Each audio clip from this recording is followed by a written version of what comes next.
Hey everybody, welcome back to another edition of Ikigai Leadership. I want to thank you guys for joining us today. I'm here joined by my good friend Marcus Britt. We just met recently and we kicked it off pretty hard at the Blacks Technology Conference in Charlotte because we're both apparently nerds, which is awesome. Yeah, absolutely. Yeah, I claim it. I own it, man. Nerds forever, man. That's what I love it. Absolutely, it's the only way to be, man. So, That's right. so yeah, Marcus, thank you so much for joining us today. I wanted to talk to you a little bit about we'll talk a little bit about the Black Technology Conference, talk about Mhm. our conversation there. But before we get into that, tell us a little bit about yourself, man. You know, what kind of work you're doing right now? What do you like to focus on? And what brought you to the Black Technology Conference? Awesome. So, a little bit about me. Currently, I have the pleasure of working at Under Armour, and I am the senior manager of digital teammate experience. It's a technology role, but it doesn't sound like a technology role. It's pretty cool, right? But our focus is really on kind of aligning technology and making sure that the experience for our teammates is good, right? I mean, I think that's where I can consider us to be in an experience economy now. It really drives everything, right? So making sure that the processes, the systems, data, all of that stuff is good, and it provides a good experience for our teammates. That's really what matters. And I've been in technology now for around 20 years. I'm a little bit of a weird bird in that I've had a chance to spend time in tech and HR about equal times, equal parts of my career in both.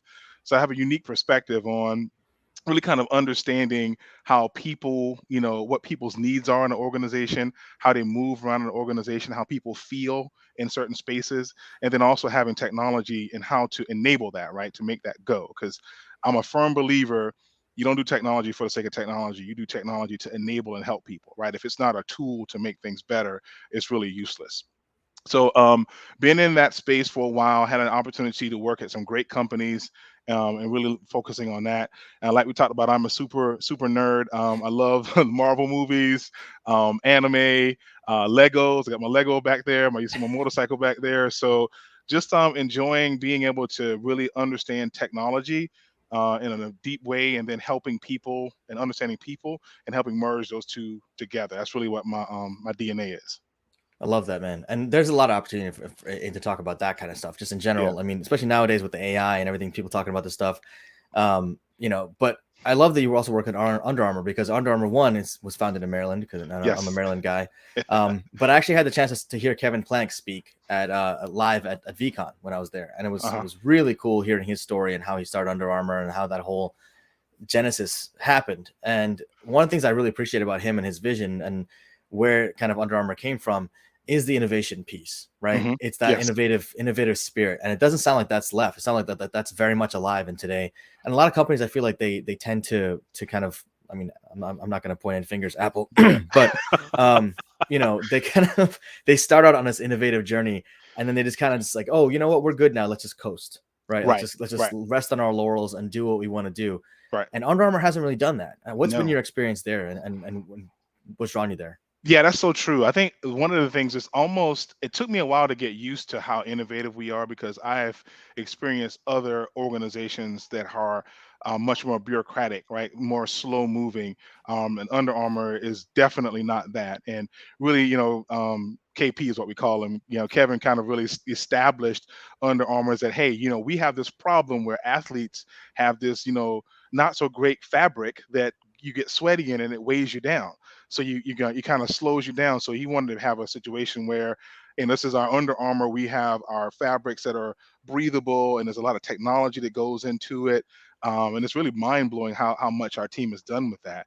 But that is really in the ethos of all of Under Armour. Even me being a technical role, being an experienced person, right? I mean, that's really revolutionary to think about technology as an experience front more so than just bits and bytes, ones and zeros, servers, things of that nature. All that's there, but really it's like how does it impact the teammate? And really the fabric of Under Armour is like we want to make athletes better, right? So it's really focusing on the athlete, and the way we do that is performance apparel, so they can train longer, they can feel good, they can engage their craft and do what they want to do.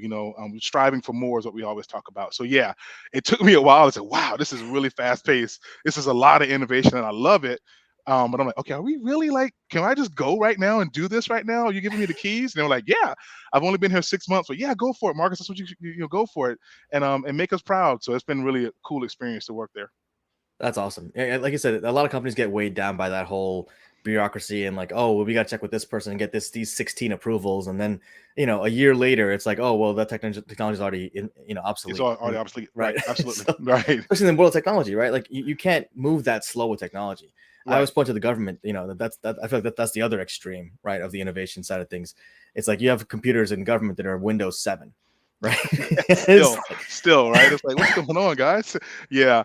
And I think that's the thing that I enjoy so much about being in the space that I'm in right now, because I don't lead with technology, I lead with people, processes, then we apply technology. So I'm always focused on, hey, are the people here, are they do they have the right skill set, are they trained up, are they engaged? If that's good, then you move on to, okay, what are our processes? Because I've had the opportunity to be in situations, Drew, where the thought process, we got to go buy this new shiny technology, we got to go get this new thing, and I'm like, well, wait a minute, what are our processes? And then actually understanding what the processes are, hey, we can make these process modifications and buy nothing and gain 30% efficiency. Is that okay? Yes, that's great. So a lot of times it's not trying to run after that shiny thing, and really understanding how we do things and how we add value and have the transactions that we have. Then you look at technology to enable all of that and make that go faster, right? Because I always say technology makes things faster, it doesn't fix problems, it makes things go faster. So if I'm making bad widgets, right, and in my current process, I'm gonna buy technology and make bad widgets faster. That's not what you want to do. So you want to you want to be in a situation where, hey, we're making things great. I got a great process. Now, how do I scale it? Right? Versus, hey, I got a crappy process. Our open enrollment experience is trash. Let's buy the software solution to fix it all. No, it's never gonna happen. right. No, 100%. And I love that you said that, because technology is only as good as your processes and your people, right? Absolutely. If you hire trash people, if you have trash processes, like you said, it just make it faster, more efficient to be trash, right? Exactly. That's right. It's just That's gonna make right. the trash smell bad faster. That's right. But that brings me to, and that's a nice segue into kind of one of the things I want to talk about, which is AI, right? Yeah. AI has become a big buzzword, right? It's just like everyone was, oh, we're using AI, we're using AI, we're using AI, and it's just like, okay, why? Right? What Right. do you want to use Right. AI for? Why do you need to use AI? Well, because it's AI. It's the future. The future of what? Right? I mean, Right. AI is like this again. It's that shiny thing you talked about, where hmm everybody's like, let's talk about AI. Let's use AI. And in reality, what are you going to use it for? It's like, have the process and people in mind first. What are you trying to build towards, and then use that. Right? Then use that Right. solution. That's right. What's been your perspective on that in terms of like how hey, how AI may or may not fit into society right now? Yeah, I think most companies and most leaders that I've spoken with were a little bit behind the curve on AI. So, Drew, I'm probably going to get the timing of the numbers wrong here, but I was doing a lot of research on this, and to put it in context, right? Let's take, for example, Netflix. I believe Netflix took about maybe 5 or 7 years to get to 1 million subscribers, Hmm. and then AI or Chat GPT, for example, took days to get to 1 million subscribers, right? Yeah. And so we have this concept in technology where it's almost like a bad word, but like shadow IT, right? And we didn't want to have the business like HR, for example, going out and buying their own solutions and then bringing them in house and messing with the IT architecture and infrastructure. Well, that is now shifted and been kind of diluted down to individual teammates. And I've had conversations with leaders and say, hey, what's our policy? Again, that people function. What's our policy around AI? Well, we really don't, you know, we're building it out right now. And I'm like, okay, people are using it. I'm telling you that right now, and we have to really get ahead of that. So I will say that AI is a wonderful tool, but again, a tool that used incorrectly can become a weapon. So we've had several situations where, not Under Armour, but kind of experiencing in some of the circles that I'm in and some of my peers, where we're having conversations around, hey, information is being leaked out into the AI sphere because people don't understand that, hey, we're crowdsourcing this. You're putting this out there for the entire internet. So certain aspects and usage of AI is permissible, but Hmm. some of it's not, right? Nothing trade secrets, no actual data. It's much like putting your information on the internet. My profile's on LinkedIn, but none of my PII is out there, right? Right. So that's kind of where we have this dynamic shift to where it's this new era where you now have to think about shadow IT is not just in a business unit, it's actually individuals and an organization. And we have to teach them, hey, you can use these tools, but you have to understand the framework around it and what you're actually signing up for, Drew. 100%, dude. I think that that's also another concept where people just try to like they're like I said, shiny things, but they don't look at the concepts around that, right? What are the Yeah, implications of using this or thinking about this? And I go that's right. back to, a great example is like 2020, right? With Zoom, right? It was a necessity. Everyone moved to Zoom. Everyone's talking about online stuff, Zoom and Mhm. Teams and whatever else.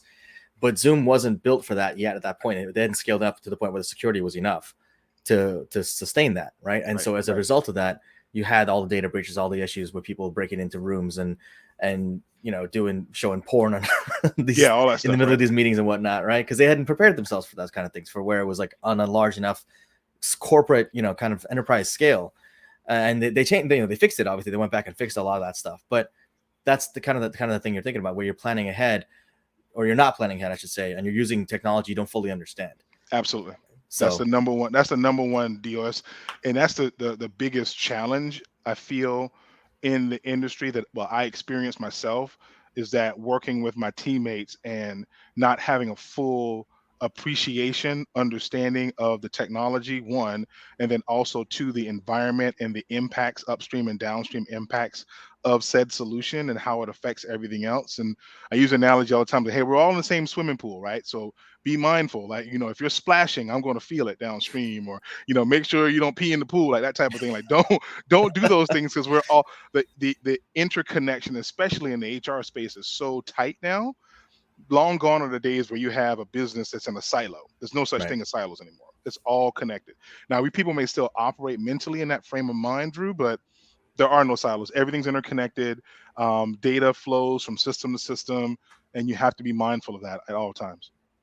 Yeah, it goes up to kind of the Internet of Things, right? And Right. that's a term we haven't really used that term in a while, but it really is kind of that connectivity piece of it, where you're talking about, your fridge is talking to your Google Home or your Alexa or Yeah. whatever, and that's Right. talking to Microsoft or Amazon or Google or whatever, and data's going back and forth, right? Where you have to make sure, you have to understand that there's an implication of using that technology. There's a Absolutely. cost of convenience, right? Absolutely. Yep. Yep. Data So mining is happening all the time, brother.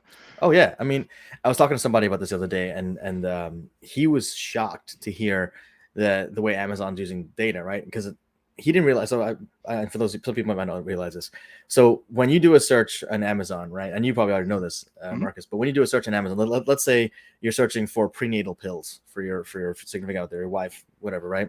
Mhm. And that search goes through you. Now that data is out there that you search for that on your account. Yep. Fast forward 6 to 7 months, right? Amazon's going to start showing you ads or things for diapers, Yep. because their algorithms have put together. Oh, when people search for this, about 6 7 months later, maybe 8 months later, you're going to have to start buying diapers, That's right. right? And so they know that's what you need. So they're going to start showing you that stuff. And people don't realize this guy, this client of mine, didn't realize that was a level of detail Amazon had gone into, in terms of saying, like, they're putting things together in ways that we haven't really thought about yet, to try to predict the behaviors we're going to go through. Right. And as a result, it makes them a lot more profitable, obviously, right? Mhm. But it is that data. Everything you search for in Google and whatever, there's a reason that you'll get these ads. If you talk about stuff, if your phone hears you talking about certain things, right? Yes. You'll Absolutely. get ads for these things, and people wonder why the heck that happens. But Yeah. it's fascinating. And I mean, it's brilliant. It really is. But it's also, it is that privacy question. It's like, Yeah. how It's safe are we really in privacy, right? right. Yeah. You kind of it's kind of like makes you raise an eyebrow, kind of feel a little weird because yes, it is happening. I mean, whether it's I have Amazon devices in my home, and there's probably people around me that have Amazon devices, and there's been I don't know how true this is, but there's been talk about Amazon has its own network where they use my internet connection and connect to other devices around to kind of create this mesh network where I mean, even on my Ring system, I know I can have a situation where I can kind of have a neighborhood watch and Mm, connect with other neighbors and other Ring devices if I so choose to. I don't, but it's there, and I think that's something that we have to be mindful of as consumers, right? And again, to your point is with AI, you have to be mindful of what you're doing, and that's again, like I go back to my mantra: people, processes, tech. If I have my people understanding that and I know my processes, I know what I'm doing. I get it, where it's like, hey, we're not secure enough to use AI in our organization because we got some processes that aren't tight, or our processes and procedures are really tight.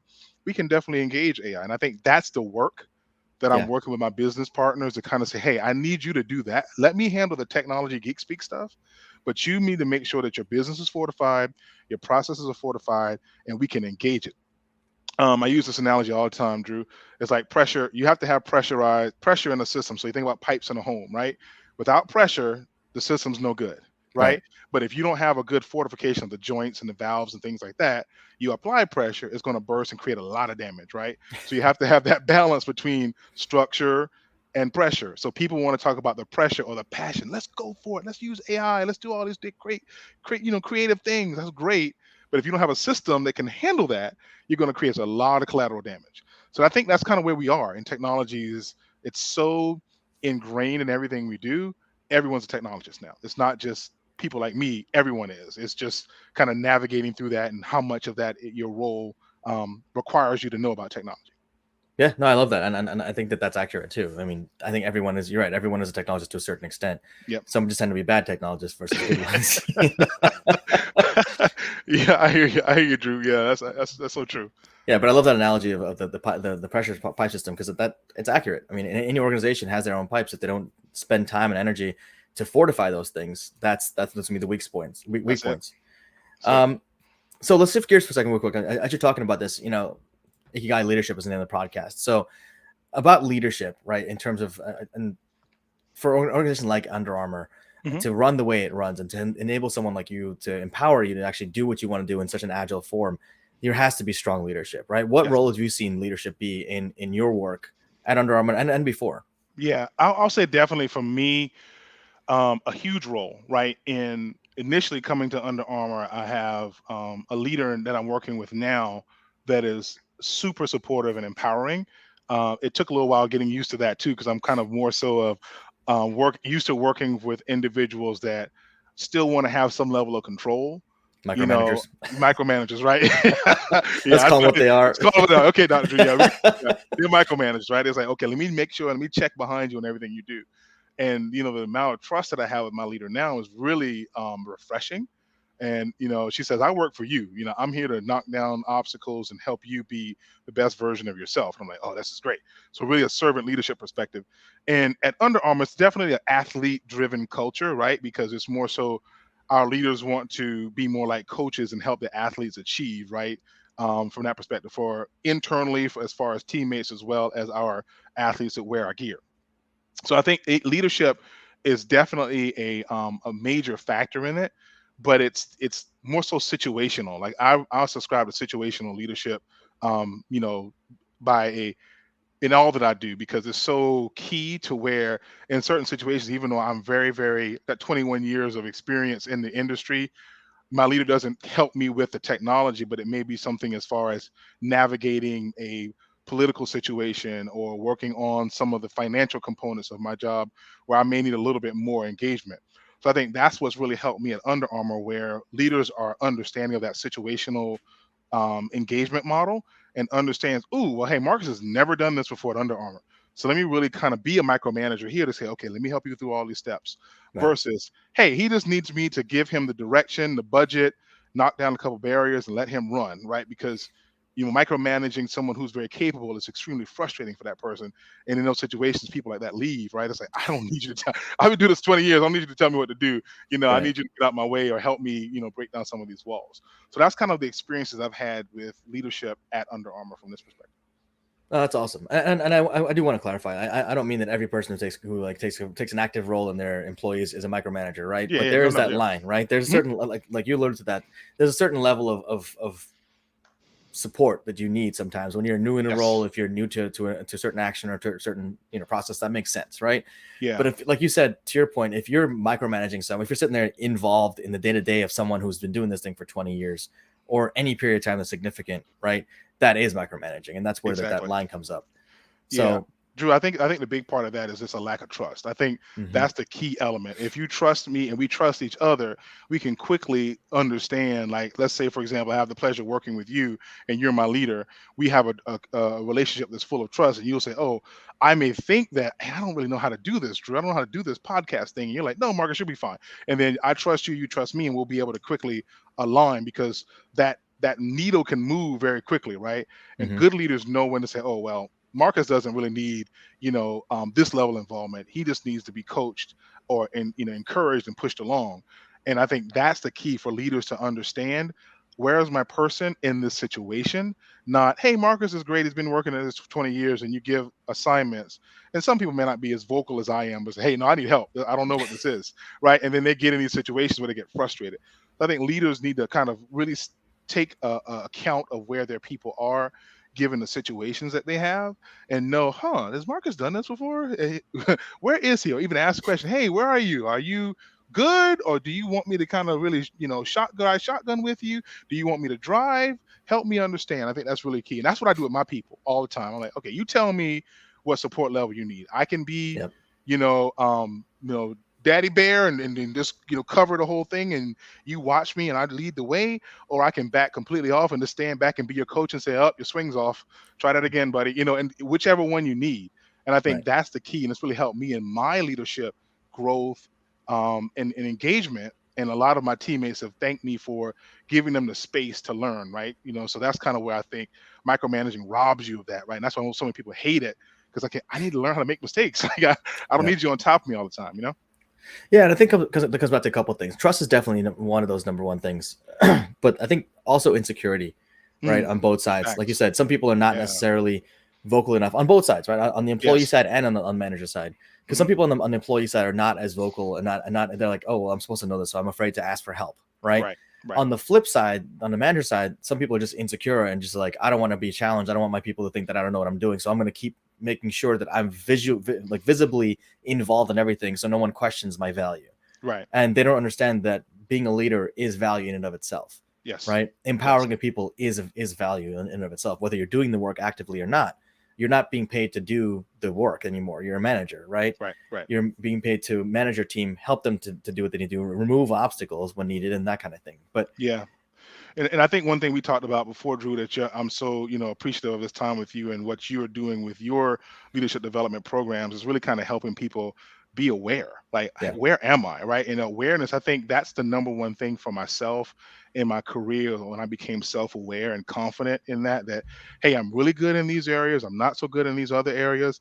And I play to my strength. I go on offense. I'm not going to sit here and waste a lot of my energy on trying to, I'm not a detail oriented person. I'm more of a visionary, big picture person.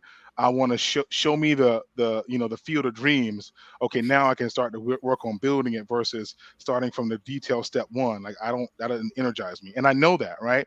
And so I think that comes with a lot of security for me, and it's enabled me, like you said, to be able to lead in that space. But I think that's one thing that everyone who listens to this podcast should take away from this is like, hey, where am I? And be honest with yourself, right? So that you can grow. I think that's the first step in being a leader, because the number one leadership role is leading yourself, right? You have to do 100%. that first, right? Then you can lead others, or you can aspire to whatever career paths that you want to go into.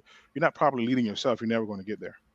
100%. I love that. And self-awareness is absolutely the key, right? The first step is self-awareness and owning it, right? You can be aware and then just be in denial, but you can That's also own it and because you're being aware. That's and right. I don't know if I told you this when we talked in Charlotte, but the reason I named my company Nyan Leadership, there's two reasons. One, my nephew's name is Nyan. I named him, which I'm proud of. Oh, that's awesome. But two, Nyan is Hindi for eyes. It means eyes. And the whole idea is self-awareness, right? You can't change or affect any change around something you're not aware of. So the first step is seeing something. Amen. And then you change it, right? That's it. I love it. Yeah, I love it. I think that's the key. And it's also, I had to kind of like, understand that perspective of seeing myself, and then how do I see myself, right? How do I value myself? Do I value myself based on what other people have said about me, or how do I see myself? And that's really been what kind of supercharged me in my career. Once I got that, seeing myself, honoring myself, understanding myself, now it's like, okay, now I'm ready to go, because I know what my deficiencies are, and I know what my strengths are, and I can go and attack the world. I think honestly that if I can like put that in a message in a bottle and give it to every person on the world, I mean, that's the key. That's the spice of life. Once you do that, the rest, whatever you want to do in your, whatever your dreams are, you can make those happen. But until you do that, nothing's going to happen, because you can't see yourself. So I love that you did that from that perspective. That's why we're cool, man. That's why I like you, because you're deep brother, man. I appreciate it, man. Yeah, sometimes a little too deep, but I hear you.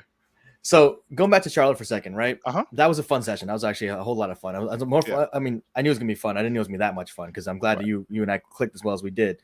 For you, what was the best question you got in that session? I have my answer, but I'm curious what your answer was. Man. If you can remember, I only remember Yeah. there's one question really. That's why I said that. But Yeah, no, I'm thinking back. I think the best question I got was a young lady who was just real. She was like, "Listen, I hear all of this stuff," but she kind of asked us, "Hey, well, how do I still make the change, even though I'm trying to get into the industry in technology, right? And I don't have the experience, and I'm just trying, and I hear all what you guys are saying, but so she was very brave to ask us this question, right? To say, like, listen, I hear you, but how do we do this?" And I think that was the rawness that you have to really be, successful.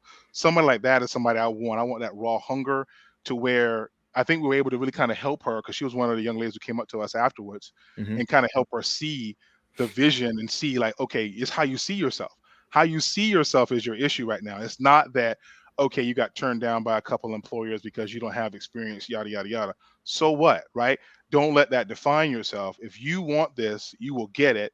You're going to get some no's, but a lot of times it's like I look at no's as like I got to get to a certain number of no's before I hit yes. So I flip it. It's like, okay, what did I learn from this no? Why Yeah. did they give me a no? What's that learn in each one of those lessons I get? I think we talked about this, Drew, in the actual at the conference. Formula 409. I love that. People get sick of me talking about them, but I Yeah. like my kids would roll their eyes every time I talk about it. It's like keep trying, don't quit. If they would have quit at 300, they would have gotten there. So for those who don't know the story, I think it's two scientists in Detroit, Michigan, were building out this solution where they're trying to get this degreaser, cleaning solution, and it took them 409 attempts. And once they got there, they were like, "What's the name of this thing?" Formula 409, because it took us 409 times to get there.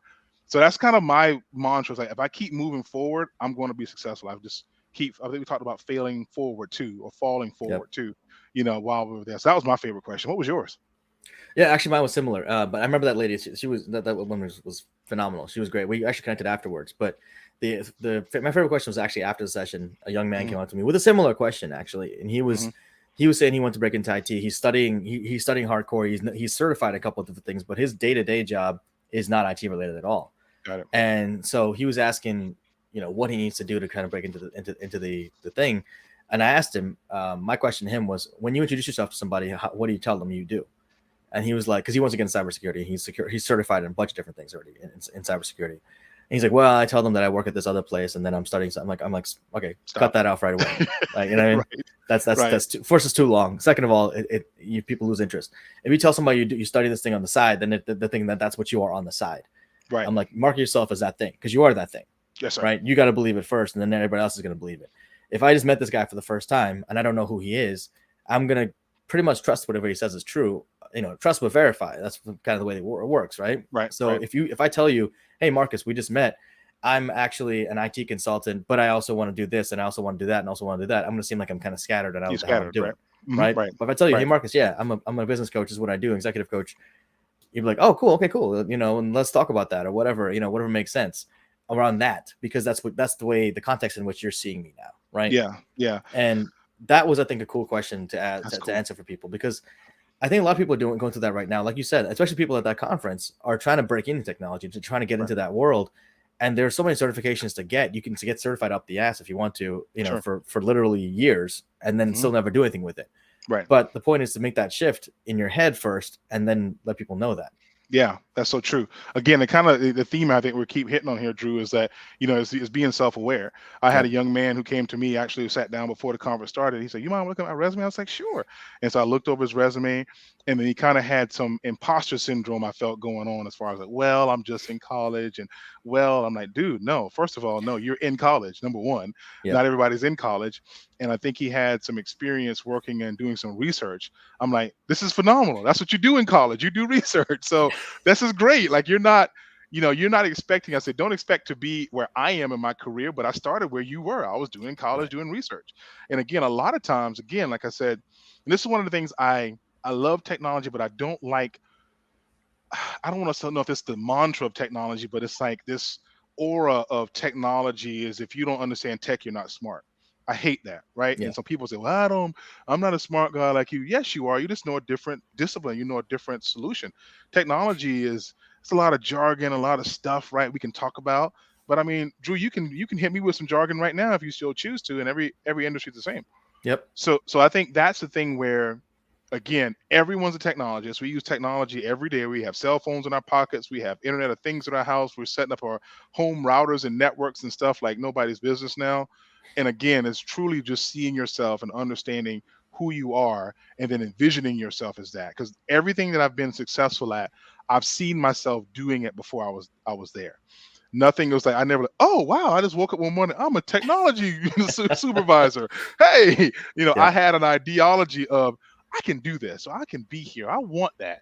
It was something that birthed in me early, and then I aligned myself to it versus just falling into it. So that, I'm great that you had that conversation. I had some similar conversations like that with other people there, and I think we really made an impact on people. That was the coolest thing about being there, is I we really agree. made a deep impact, and I wasn't expecting that. And I Me was either. I was yeah, I was blessed and honored by, wow, we really impacted these folks. Where it's gonna be like, get to meet some cool people, talk about tech. Yeah, that's great. Have some coffee and make some contacts and be from a LinkedIn network. But we really connected with people, so that was really cool. Yeah, no, I fully agree with you, man. That's the same feeling I had walking out of there. I was like, wow, this was actually like a day where I actually got to affect people on a very Yeah. personal level. And you're prepared for that at a certain level, but I think the conferences I've been to, and this is something I noticed that was very different about Blacks in Technology in Hmm. Charlotte, at least. I haven't been to any of the other chapters, but Charlotte, that chapter that day was very raw, Yeah. right? In a good way. It was Good very way. honest. It was very raw. It was very much like, hey, this is what we want to do, and we're hungry for information. And I feel like Hmm.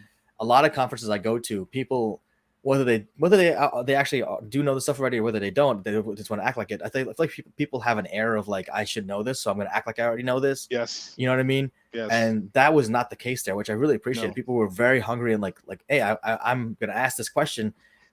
Whereas someone else, I feel like that with people with like this a dumb question. There's not a dumb question. It's just something you're curious about, which makes it a not dumb question, right? Yeah, yeah, I love it. I mean, I love that grassroots because that's where I come from. I'm hungry. I don't mind looking Yep. stupid. I don't mind standing up and saying, "Hey, I don't understand." Everybody Yep. else can hear me understand. I don't understand. That served me well. Where I had again see myself to like, I don't care what you people think. I don't know what this person's saying. Probably half the room doesn't know, but Yep. you guys are too scared to say anything. I'll stand. I don't mind, and that's a part of my personality too. The Yep. CEO could be having a conversation, but hey, Kevin, what are you saying about this now? I don't get that. Nobody, I don't understand. I have no problem doing that, and I've leaned into that in my life, and that served me well, Drew. And I think that's what I appreciated so much, is that it was a rawness. It wasn't like oh, I'm posturing. I'm here at the Yep. XYZ conference, and I am just as smart as everybody here, or I'm just here for other things. It was just, we're hungry, and whatever you have for us. Because I have several people even connected with me after the conference. Yep. I'm really hungry. I want what you have. Help me. I'm honored that you want to help me. It was just such a real and raw and authentic experience. It was just hard to put into words, but it was really good. I agree with you 100%. And I want to go back to something you said just now, a little bit ago, about which you didn't say the word patience, but I want to call it the word patience, right? With Hmm. patience with yourself, right? And in terms Yeah, of like where you are in your life, right? yeah, Like you said, you didn't wake up one day and just, hey, I'm here at Under Armour, and I just woke up and here I am, right? right. Each of us has our own journey. We worked to get where we are. I think a lot of times people are expecting that by a certain age they should be a certain place in their Yeah, career that's or in their crazy. life or whatever, and it's just not the case, right? I mean, No, age is first of all arbitrary as fuck, right? Let's right. call it what it is, right? Yes, There's nothing that means anything about age other than you have another year under your belt.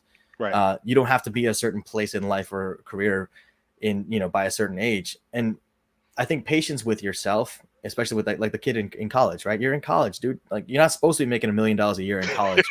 No Right, one expects you to do that, right? And right, and for you to put that on yourself, to be like, I should be a director in college. No, that's crazy. And frankly, you're not ready to be a director at that age, right? You're not ready to right, manage people at that age, right. and nor should you be. No one should fault you to that. So for you, what role has patience played in your career and your journey? So I got the best advice from one of my. This is when I was working for the HR at the electrical utility in South Carolina, and she's like, Marcus, be gracious with yourself, because I had an opportunity. It's a little bit about my career story. I started traditional path of an IT person. Started off in the help desk, worked my way up to network analyst, routing, switching, all the technology, mumbo jumbo, working in the data centers, internet routing, all that good stuff, right? Then I had an opportunity to take a leadership role in what we called it the help desk at that time, right? Mhm. Working with people. I said, "You're great with people. You'll be great with this. You're a great, person." So I've led the cybersecurity awareness program and kind of like this liaison between IT and people in that role.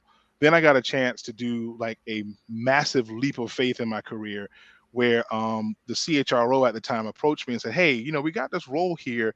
Think you might be good for it. What are you're interested in?" It was a HR operations role, completely outside of my comfort zone. And I'll say now with like career progression, there's no corporate ladder. That's a myth, Right. right? And it kind of leads back to talk about being, patience with yourself. It's more like rock climbing now, right? Where you are climbing up sometimes. Sometimes you have to go down to go up. Sometimes you have to jump across a space and have no connection to anything and then leap and grab back on to some other space as you're dropping down. And that's what I did. And I had to be patient with myself because I kind of reset because I had all of this equity built up in IT and now I'm in HR and I don't know anything about HR. So that's when I learned. And she was like, "You're putting a lot of pressure on yourself. You're fine. Be gracious with yourself." And so I took that in. It's like, yeah, let me take some time because it's going to take time for me. Basically, the career change, Drew, in the middle of my career, like 10 years Yep. in, but it was awesome. So now I've taken that with me and I can be in a situation where I'm uncomfortable because I don't know everything, but I'm not going to stay up all night and try to, kill myself to learn everything because I don't have to. That's when networking comes into space. Yep. And so, like, I think one of the things, and I had a chance to share this with one of the teammates that were at the Blacks Technology Conference. I'm like, this is what this is about network. You don't have to learn everything. You just need to connect with people.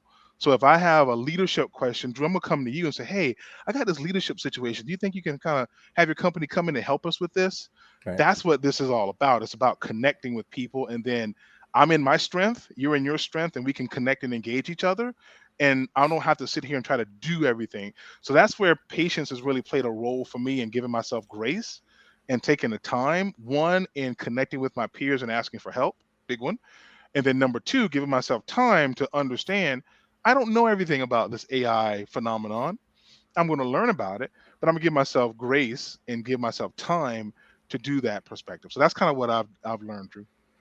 That's great, man. So much of what you just said is applicable across the board, right? I mean, and I'm going to highlight just one thing, but there's so much more you could highlight from what you just said. But that's just the networking piece and having patience with what you know and what you don't know. I like to say, Absolutely. I like to call it working in your wax or working in your flame, right? You can either work Yeah. in your wax and burn yourself out, or you can work in your flame and then delegate the wax stuff because everybody Oh has man, a Drew. different flame, right? That is so good, bro. Hey, patent that because that is so true. Because that's the thing, right? That's what I'm trying to do in my. I'm gonna cut you off, but that's so No, exciting yeah, because it's like that is it. That's a great analogy because I working in my wax just exhausts me, right? And I want to work in my flame, what sets me on fire. But go ahead. I didn't mean to cut you off.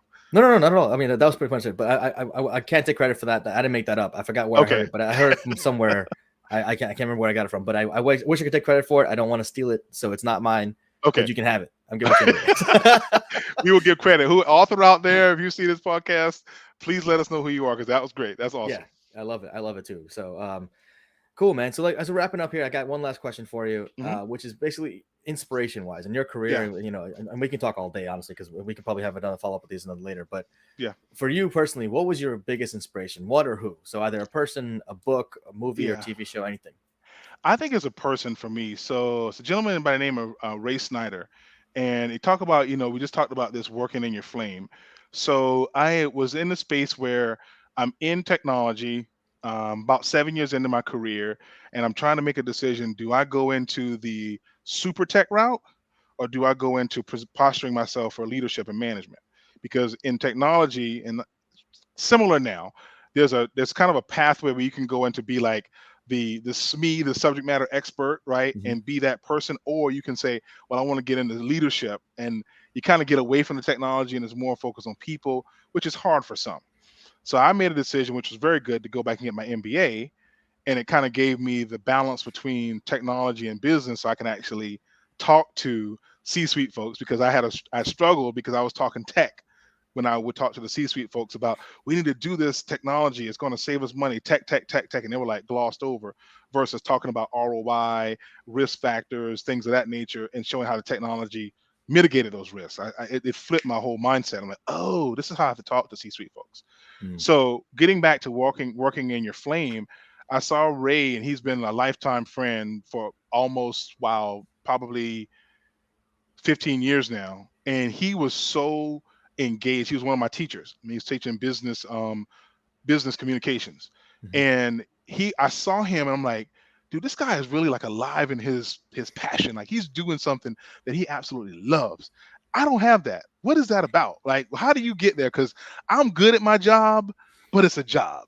This dude's on fire. And so Right. he was the first person I saw kind of working in his flame. And he kind of helped me connect to where I'm like, oh, this is what I'm really passionate about. This is what I love.